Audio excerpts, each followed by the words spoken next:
우리 한일 합병 그 문서 이렇게 보낸 적 있을지 모르겠어요. 1조에 뭐라는 거니? 한국과 일본의 영구 평화를 위해서 한국의 황제는 일본의 황제한테 나라를 양여한다고 그랬어요. 그냥 칸트의 6가지 하지 말아야 할 거예요. 첫 대목에 들어가는 거예요. 국가나 민족을 팔아먹거나 양도하는 건 안 된다. 그래서 아까 3가지 말씀드렸는데 6가지 하지 말아야 첫 번째가 뭔가 하니 비밀 조약을 맺지 마라. 이건 나중에 불씨가 된다. 이 공개 외교를 해라. 이 박사 늘 주장하고 마사르기 늘 주장하는 거예요. 마사르가 제일 먼저 주장했어요. 비밀 외교, 궁정 외교는 안 된다. 지금 다 일일이 기억할 수 없지만 그 다음에 뭐가 있는 거 아니? 아주 중요한 게 있습니다. 양요하지 마라. 한 국가나 민족을 서로 사고를 팔거나. 나폴레옹이 스페인을 쳐들어가 스페인을 정복한 다음에 자기 형을 임금으로 보냈잖아요. 이런 짓을 해서는 안 된다. 그럼 국가끼리 왕족끼리 저 나라의 시집보는 저 나라 자기 거 만들고 또 저쪽 보는 이런 짓 하지 말아라 그래요. 그 밑에 사람들이 백성이 있는데 백성의 의사를 무시하고 그런 짓은 안 된다. 그러므로 한 나라나 한 민족을 팔아먹거나 사거나 양도하는 일은 영구 평화를 위해서는 하지 말아야 할 6가지 중요하게 들어가는데 우리의 한일 합병인지 합방인지 뭐 그 문서 제1조에 보면 그따위 글이 들어갔어요. 이건 칸트 영구 평화론에 아주 어긋나는데 6가지를 다 어겨입을 사람이에요. 근데 또 이런 말씀 드리면 제가 아마 좀 오해가 될지 모르는데 그냥 가볍게 6번째가 재밌어요. 암살이나 테러를 하지 마라. 일시적으로는 그게 효과가 있을지만 영구 평화를 위해서는 안 된다. 복수가 복수를 불러오고 다시 그 복수가 복수를 불러오니까 스파이도 하지 마라 심지어. 이게 6번째 들어가요. 3번째가 이게 있어요. 옆 나라의 국정에 간섭하지 마라. 단 그 나라가 혼란에 빠지면 편을 들 수는 있다 그랬어요. 그게 청일전쟁 아닙니까? 우리나라가 지금 동학이 일어나고 뭐 혼란에 빠지니까 그걸 빌밀해서 청나라하고 일본이 우리나라에 간섭하게 될 거 아니에요. 그게 3번째 포텐에 들어가 있어요. 그러니까 하지 말아야 6가지 보면 칸트가 벌써 이런 역사를 수없이 인류 역사를 꿰뚫어보고 이런 게 다 반복해서 왼수가 왼수를 낳고 왼수가 왼수를 낳는 짓은 이제부터는 하지 말아야 할 사항으로 이렇게 끊어놓은 겁니다. 그래서 이 박사는 자신 있게 선언한 거예요.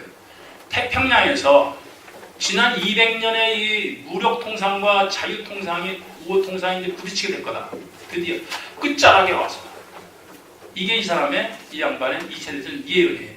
흡사 마사릭이 다 주변국을 보고 절대주의와 민주주의를 예언한 것처럼 그래서 전쟁이 일어날 걸 1차 대전이 일어날 걸 예언한 것처럼 이승만은 뭐를 이렇게 대비시켰는 거 민주주의 대 전체주의를 대비시킨 겁니다. 이제는 절대주의 세상은 끝났고 그 마사릭 시대는 끝난 거예요. 그래서 마사릭은 민주주의라는 걸 가지고 독립의 그 큰 명분을 세우는데 이승만은 그거 갖고 안 되는 거예요. 그러니까 유럽에서 끝난 일이지 아시아에서는 일본이라는 전체주의가 다시 고개를 들고 있다. 그리고 또 하나 고개를 들고 있는 게 소련이다. 그러므로 이 시대에는 민주주의와 전체주의의 대결이다. 그러면서 뭐라고 그랬는 거 아니? 지구상의 한쪽이 민주주의고 다른 한쪽이 전체주의인 이상 평화라는 건 있을 수가 없다. 맞는 말씀이에요. 그래서 이제 그 역사가 지난 유럽의 역사를 쭉 해서 마사리까지 와서 마사리에서 한번 정리된 게 그 후에 또 이렇게 일어나는 걸 이 박사가 정리했다고 볼 수가 있어요. 그래서 학위 논문은 1776년에서 1872년까지 딱 한 달 나오고 끝냈고 이 양반이 왜 그런 거니? 1872년 이때가 미국이 굉장히 중요한 해예요. 미국에서 석유가 생산이 되기 시작했어요. 스탠다드 오일이 이제 막 전 세계의 석유 시장을 다 장악하게 됐는데 아이 중요한 중국 시장이 일본이 지금 이제 일본 때문에 죽겠는 거예요. 그래서 이 1870년 스탠다드 오일이 설립이 됐고 2년 만에 전 세계의 스탠다드 오일의 그 석유 통장이 켜지지 않는 데가 없게 돼요. 그렇게 빠른 속도로 이게 석유가 보급화된 겁니다. 그리고 석유 시장은 3나라가 장악을 했어요. 영국의 브리티시 페트롤리움, 그 더치, 네덜란드 그 로얄 더치, 미국의 스탠다드 세 개가 딱 3번을 했는데 이게 이제 일본이 자꾸 분란을 일으키니까 이게 드디어는 문제가 생길 걸 이 박사의 글에 뭐라고 나오는 이렇게 나와 있습니다. 일본은 석유가 나지 않는다. 그러니까 이제부터는 군함도 석탄에서 석유로 바뀌고 장갑차도 석유가 대단히 필요할 거고 군사용 차량도 전부 이제 석유로 바뀔 거다. 이제는 전쟁이 석유에 의해서 판가름이 나는데 일본이 뭐라고 미국에다 내고 있는 거 아니? 우리한테 석유를 팔지 않으면 우리는 동남아로 내려가서 주석과 알루미늄과 이런 거를 미국으로 수출하는 걸 끊어버리겠다. 이렇게 이제 일본이 나오기 시작한 거를 쓴 거예요. 그래서 우선 이렇게 가면은 전쟁이 일어날 수밖에 없다. 그러니까 이 일본 사람들이 어디로 들어가요? 동남아로 내려가거나 만주로 들어가잖아요.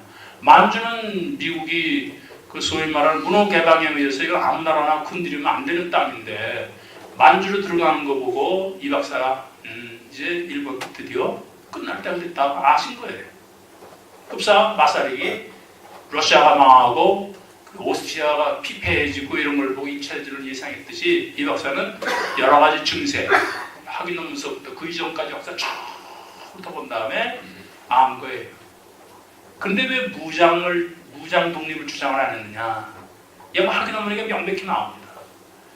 미국 1818년 법에 의해서 미국 내에 미국과 평화를 이루고 있는 나라를 상대로 적대 행위를 할 수 없는 법이 생겼어요. 그리고 1년 후인 1819년부터는 이 법을 유럽의 여러 나라들이 채택을 했어요. 그러므로 미국 내에서는 모병도 안 되고 독립자금 모금도 안 되는 거예요, 사실. 마사릭이 똑같은 얘기를 했어요. 미국에서 모병은 불가능하다.